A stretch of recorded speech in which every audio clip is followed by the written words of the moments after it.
of God, and my brother, say my mind, and you don't die, give as you receive, and your release is Satan.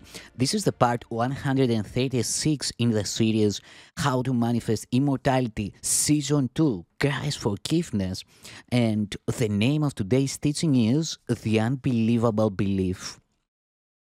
We have said that without projection, there can be no anchor, but it is also true that without extension, there can be no love. These reflect a fundamental law of the mind, and therefore one that always operates. It is the law by which you create and were created. It is the law that unifies. It is the law that unifies the kingdom and keeps it in the mind of God. To the ego, the law is perceived as a means of getting rid of something it does not want. To the Holy Spirit, it is the fundamental law of sharing by which you give what you value in order to keep it in your mind. To the Holy Spirit, it is the law of extension. To the ego, it is the law of deprivation. It therefore produces abundance or scarcity depending on how you choose to apply it. This choice is up to you, but it is not up to you to decide whether or not you will utilize the law. Every mind must project or extend because that is how it lives, and every mind is life. The ego's use of projection and anger can be finally undone. The ego always tries to preserve conflict. It is very ingenious in devising ways that seem to diminish conflict because it does not want you to find conflict so intolerable that you will insist on giving it up. The ego therefore tries to persuade you that it can free you of conflict, lest you give the ego up and free yourself. Using its own warped version of the laws of God, the ego utilizes the power of the mind only to defeat the mind's real purpose. It projects conflict from your mind to other minds in an attempt to persuade you that you have gotten rid of the problem. There are two major errors involved in this attempt. First, strictly speaking, conflict cannot be projected because it cannot be shared. Any attempt to keep part of it and get rid of another part does not really mean anything. Remember that a conflicting teacher is a poor teacher and a poor learner. His lessons are confused, and their transfer value is limited by his confusion. The second error is the idea that you can get rid of something you do not want by giving it away. Giving it is how you keep it. The belief that by seeing it outside you have excluded it from within is a complete distortion of the power of extension. That is why those who project are vigilant for their own safety. They are afraid that their projections will return and hurt them. Believing they have blotted their projections from their own mind, they also believe their projections are trying to creep back in.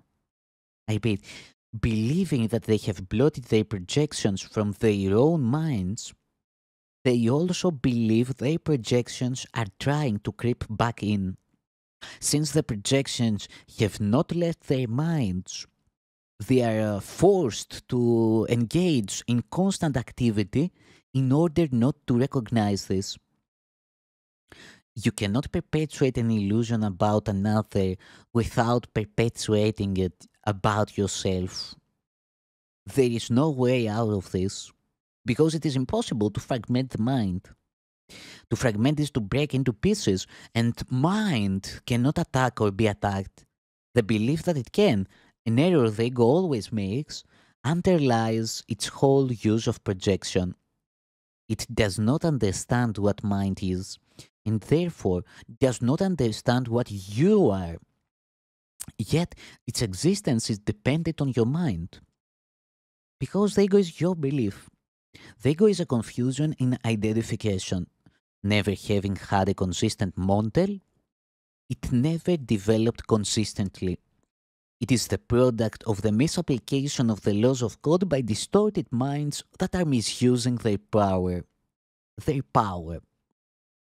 Do not be afraid of the ego. It depends on your mind, and as you made it by believing in it, so you can dispel it by withdrawing belief from it. Do not project the responsibility for your belief in it onto anyone else, or you will preserve the belief. When you are willing to accept sole responsibility for the ego's existence, you will have laid aside all anger and all attack because they come from an attempt to project responsibility for your own errors. But having accepted the errors as yours, do not keep them.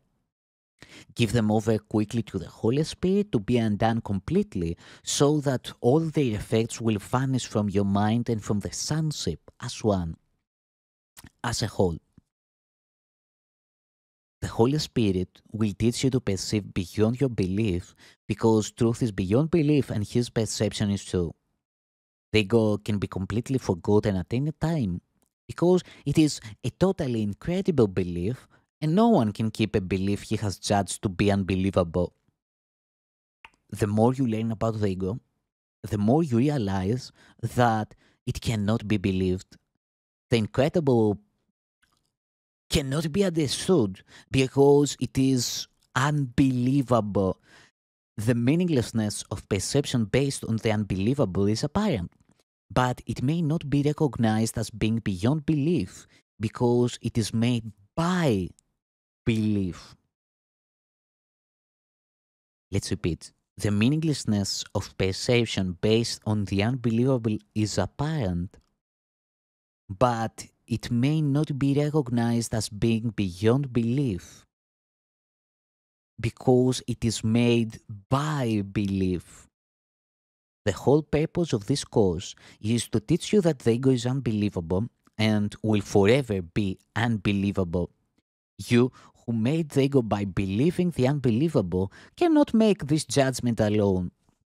By accepting the atonement for yourself, you are deciding against the belief that you can be alone, thus dispelling the idea of separation and affirming your true identification with the whole kingdom as literally part of you.